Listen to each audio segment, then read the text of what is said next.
အားလုံးပဲမင်္ဂလာပါနော်ဒီနေ့ကျွန်တော်မိတ်ဆွေတွေကိုကျွန်တော် capacitor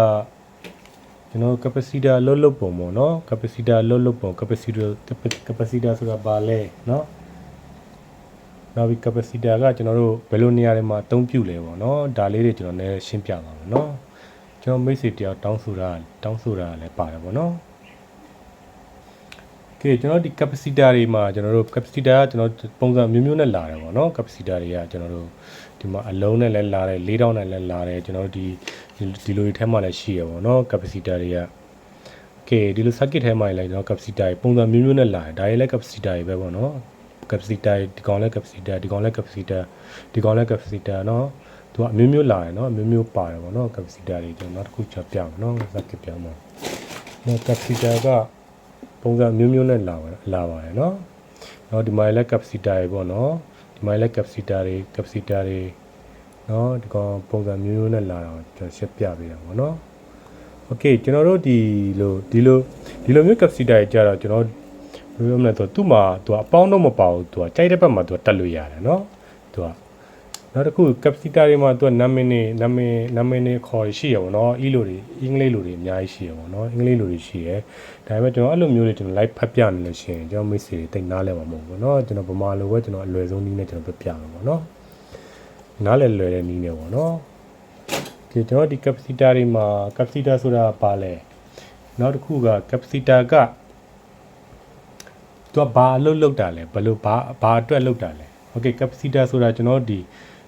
လျှက်စစ်စွမ်းအင်ကိုသူကတူလောင်မှုထားတဲ့ပစ္စည်းတစ်မျိုးဖြစ်တယ်ပေါ့เนาะကျွန်တော်ဥပမာပြောရလို့ရှိရင်ကျွန်တော်ဥပမာအနေနဲ့ပြောရရင်ကျွန်တော်တို့ရေကန်တစ်ခုနဲ့တူတယ်ပေါ့เนาะဒီလိုမျိုးရေကန်တစ်ခုနဲ့တူတယ်ကျွန်တော်ဒီ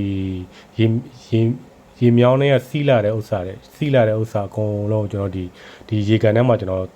ဟိုလိုเนาะဒီရေတူလောင်လိုက်ပြီးတော့ဟိုဘက်ကတစ်ဖက်ကနေပြီးတော့တစ်ခါပြန်ပြီးတော့မှသူကစစ်ထုတ်ပြီးတော့ထွက်သွားရတဲ့ပုံစံမျိုးပေါ့เนาะဒါဥပမာအနေနဲ့ကျွန်တော်ပြောပြတာပေါ့เนาะ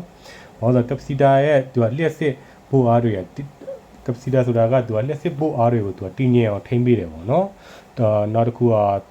လျှက်စစ်ဘိုးအားတွေကိုတူလောင်ပေးတယ်နောက်တစ်ခုကကျွန်တော်တို့ဒီ AC မှာပါလာတဲ့ကျွန်တော်ဒီ AC မှာပါလာတဲ့မလိုအပ်တဲ့ signal line တွေကိုသူကစစ်ထုတ်ပေးတယ်ပေါ့เนาะ capacitor ဆိုတာ capacitor မကောင်းလို့ရှိရင်ကျွန်တော်ဒီလောက်အားတွေကိုကျွန်တော်ဒီဘယ်လိုပြောမလဲဆွဲတဲ့အခါပြန်ပြီးတော့ပြုတ်ကျသွားတယ်ပေါ့နော်ဒီ capacitor တွေကနောက်တစ်ခုဒီမှာသူ့မှာအခုဒီ capacitor တွေမှာကျွန်တော်တို့ဒီကောင်မျိုးတွေကြတော့ဒါအပေါင်းနှုတ်ရှိတယ်ပေါ့နော်ဒီကောင်တွေကြတော့ဒီကောင်ကဒါနှုတ်ပေါ့နော်ဒီဘက်ကတကောင်အပေါင်းပေါ့နော်ဒီကောင်တွေကြတော့မှားလို့မရဒီ capacitor တွေကဒီကောင်မှားလို့ရှိရင်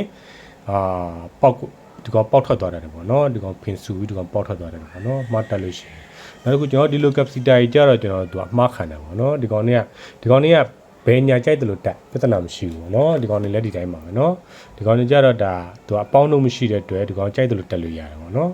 ဒီကောင်တွေက okay နောက်တစ်ခုကျွန်တော်ဒီ capacitor တွေကိုဘယ်မှာသုံးများလဲ okay capacitor တွေကိုဘယ်မှာသုံးများလဲကျွန်တော်ဒီ circuit ပိုင်းတွေမှာ capacitor တွေကိုသုံးများတယ်ပေါ့နော်ဒီကျွန်တော်ဒီလျှက်စစ်ဘယ်လိုပြောမလဲဒီလျှက်စစ်စွားတွေကိုကျွန်တော်ဒီမှာသူကတူလောင်ပေးတဲ့ပုံတူလောင်ပေးတဲ့ကျွန်တော်ဒီပုံတစ်ခုလိုပုံစံမျိုးပဲပေါ့နော်ပုံကျွန်တော်ဒီဘူးပေါ့ဒီကောင်ပြောမှဆိုကျွန်တော်ဒါအလွယ်ပြောတာပေါ့နော်ပုံတစ်ခုလိုပုံစံမျိုးသူကတူလောင်ပေးတယ်သူကကျွန်တော်ဒီဟိုဟာတွေပေါ့နော်တင်းငိမ့်အောင်လျှက်စစ်ပို့အားတွေကိုသူတင်းငိမ့်အောင်ထိမ့်မိတာပေါ့နော်ပြောမှဆိုလို့ရှိရင်Okay ဒီ capacitor တွေကသူကအမျိုးမျိုးလာတယ်ကျွန်တော်မျိုးမျိုးလာတယ်ပေါ့နော်ဒီလိုကောင်းနေဆိုလို့ရှိရင်ဒါပြဿနာမရှိဘူးပေါ့နော်ဘယ်ဘက်ကတက်အပေါင်းတော့ပြဿနာမရှိဘူးပေါ့နော်ဒါတွေကတက်လို့ရတယ်ဒီကောင်ကျတော့ဒါ aircon မှာတက်တဲ့ဥစ္စာပေါ့နော် aircon compressor တွေပေါ့နော်capacitor aircon compressor မှာကျွန်တော်ဒီအောက်တိုးမှာပေါ့နော်အောက်တိုးမှာဒီကောင်တွေဒီ capacitor တွေအများစုသုံးလို့ရှိရပေါ့နော်ဒီကောင်မှာဒီကောင်35 UF okay 35 UF ဆိုတော့ကျွန်တော်ဒီUS ဆိုတော့ကျွန်တော်တို့အလွယ်ခေါ်တာပေါ့နော်သူ့ရဲ့ခေါ်ကတော့ microfarad ပေါ့နော် microfarad လို့ခေါ်တယ်နော်ဒီမှာ35 microfarad ပေါ့နော်ကျွန်တော်ဒီအလွယ်ခေါ်ရင်တော့ကျွန်တော်35 UF ပေါ့နော်okay ဒီလိုမျိုးခေါ်တယ်ပေါ့နော် okay ဒီကောင်လေးကြတော့ဒါနော်ဒီ capacitor တိုင်းပုံတိုင်းနေကျွန်တော်ပထမဗီဒီယိုမှာကျွန်တော်တိုင်းပြထားတယ်နော် okay နောက်တစ်ခုက capacitor တွေကိုကျွန်တော်ဒီ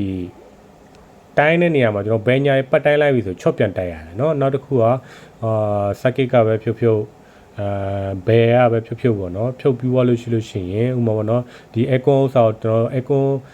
ပစ္စည်းကိုကျွန်တော်ဖွင့်လိုက်ပြီးတော့မှ aircon ဒီ capacitor ကောင်းမကောင်းပေါ့နော်ကျွန်တော်ဒီ compressor အဖုံးကျွန်တော်ဒီဖွင့်လိုက်တယ်သူကဘောက်ဖွင့်လိုက်ပြီးကျွန်တော်ဒီကောင်တွေကိုတိုင်းမယ်ဆိုလို့ရှိရင်အရင်ဆုံးဒီကောင်တွေပေါ့နော်ကျွန်တော်ဒီဟိုပြောမလို့ဆိုတော့ကျွန်တော်ဒီ test ကျွန်တော်ဒီ dustbin နဲ့ပဲဖြစ်ဖြစ်ကျွန်တော် wall နဲ့ပဲဖြစ်ဖြစ်ပေါ့နော်ဒီနှစ်ခုကျွန်တော်ဒီလို short တိုက်လိုက်ပေါ့နော် short တိုက်ပြီးမှတိုင်းပေါ့နော်ဘာလို့လဲဆိုတော့သူက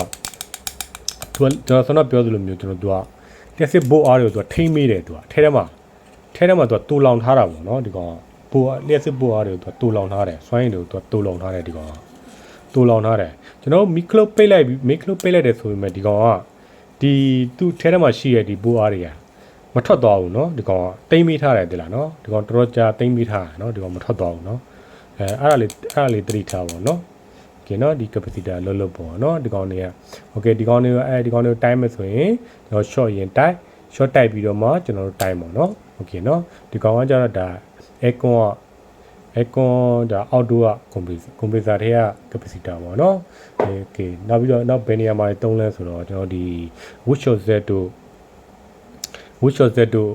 z တွေမှာလည်းကျွန်တော်အများစုသုံးတာပေါ့เนาะဒီကောင်တွေเนาะဒါကောင်ကျဒါ wood short z နေရာတွေမှာသုံးတဲ့ဥစ္စာပေါ့เนาะ capacitor เนาะโอเคဒီကောင် wood short z မှာဒီကောင်သုံးတဲ့ capacitor ကျတော့လည်းတူတူပဲကျွန်တော်ဒီကောင်မှာကျတော့လည်းကျွန်တော်ရှင်းပြောလို့ရှိရင် plus minus မပါဘူးသူကကြိုက်တဲ့ဘက်မှာတက်သူကဒီကောင်ကျတော့เนาะဒီကောင်ကျတော့ဒါအမှားခံတာပေါ့เนาะဒီကောင်ကဒါဘယ်ဘက်မှာပဲတက်ပြဿနာမရှိဘူးသူကဒါပေမဲ့ဆန္ဒလိုမျိုးဒီကောင်တွေလည်းဒီ wood short z ကပစ္စည်းကိုလည်းစစ်မယ်ဆိုလို့ရှိရင်ကျွန်တော်အရင်ဆုံးမတိုင်းခင်မှာဒီ wire လေးဒီနှစ်ခုကိုကျွန်တော်ရေ short တိုက်လိုက်ပေါ့เนาะ short တိုက်ပြီးတော့မှကျွန်တော်တိုင်းပေါ့เนาะโอเคเนาะဒီကောင်ကျတော့ဒါ wood short z ကဥစ္စာပေါ့เนาะโอเคဒီကောင်တွေကျတော့ကျွန်တော်ဒီ circuit ထဲကပစ္စည်း circuit ထဲကပေါ့เนาะကျွန်တော် circuit ပိုင်းဆိုင်ရာတွေကကျွန်တော်ပစ္စည်းပေါ့เนาะ capacitor တွေပေါ့เนาะကျွန်တော်ဒီလိုမျိုး capacitor တွေပေါ့เนาะဒါโอเคနောက်တစ်ခုဒီကောင်ကြတော့ဒါကျွန်တော်ပန်ငါတွေပေါ့နော်ဒါကောင်ကြတော့ဒါပန်ငါထဲမှာအများစုသုံးလို့ရှိတယ်ဒီ capacitor လေးတွေကနော်ဒီကောင်လေးကြတော့ဒါပန်ငါထဲမှာအများစုသုံးလို့ရှိတယ်ဒီကောင်လည်းဒီတိုင်းပဲဒီကောင်မှလည်းသူက plus minus မပါဘူးဒီကောင်မှာဘယ်ဘက်က plus ဘယ်ဘက်က minus ဆိုတာမရှိဘူးဒီကောင်လည်းကြိုက်တဲ့ဘက်ကတက်လို့ရတယ်ကြိုက်တဲ့ဘက်ကတက်ပိုင်မှုရှိတယ်နော်နောက်တစ်ခုကျွန်တော်တို့ဒီ capacitor လေးတွေကြတော့ကျွန်တော်ဒီပန်ကားတွေမှာအများစုသုံးလို့ရှိတယ်ကျွန်တော်တို့ဒီပန်ကားတွေမှာအခုမော်တာကျွန်တော်တို့ဒီမော်တာတွေမလဲတော့ဘူးအခုပန်ကားတွေမလဲတော့ဘူးဆိုလို့ရှိရင်โอเคကျွန်တော်ဒီအဖုံးဖွင့်ကြည့်ပြီးတော့ပေါ့နော်အများစုဒီ capacitor လေးတွေရှိရပေါ့နော်ဒီကောင်လေးတွေကိုကျွန်တော်ရင်တိုင်းကြည့်ပေါ့နော်မတိုင်းခင်မှာတော့ short တိုက်ပေါ့နော် short တိုက်ပြီးဒီကောင်လေးတွေကိုတိုင်းကြည့်ဒီကောင်လေးတွေကအလုံးမလို့တော့ပြတ်သွားပြီဆိုလို့ရှိရင်ကျွန်တော်တို့မော်တာသူကဘယ်လောက်ကြီးပဲကောင်းနေပြီကျွန်တော်တို့မော်တာမလဲတော့ဘူးပေါ့နော်မော်တာလဲအားမရှိတော့ပေါ့နော်လေကဲသည့်တိုင်အောင်တော့မှသူကမော်တာအားမရှိတော့ဘူးပေါ့နော်ဒါဒီ capacitor ပြန်တက်လိုက်တဲ့အတွက်သူကတွန်းအားပိုကောင်းသွားတယ်ပေါ့နော်သူတွန်းအားကောင်းစေတယ်ပေါ့နော်ဒီကောင်တွေကိုဒီ capacitor တွေကိုကျွန်တော်တို့ကဒီ wood short motor မှာဆိုလဲကျွန်တော်ဒီကောင်တွေကိုသူကဘယ်ညာလဲတဲ့ဘက်မှာလဲကျွန်တော်တို့သုံးလို့ရှိရပေါ့နော်ဒီ capacitor တွေကโอเคဒီလောက်ဆိုလို့ရှိရင်ကျွန်တော်မိတ်ဆွေတွေဒီ capacitor တွေအလုပ်လုပ်ပုံနောက်ပြီးတော့ capacitor တွေဘယ်လိုနေရာမျိုးမှာသုံးလဲဆိုတော့ဒီလောက်ဆိုလို့ရှိရင်ကျွန်တော်မိတ်ဆွေတွေနားလည်သဘောပေါက်မယ်လို့ထင်ပါတယ်เนาะဒီနေ့တော့ဒီလောက်ပါပဲเนาะအားလုံးပဲဘိုင်ဘိုင်ပါလို့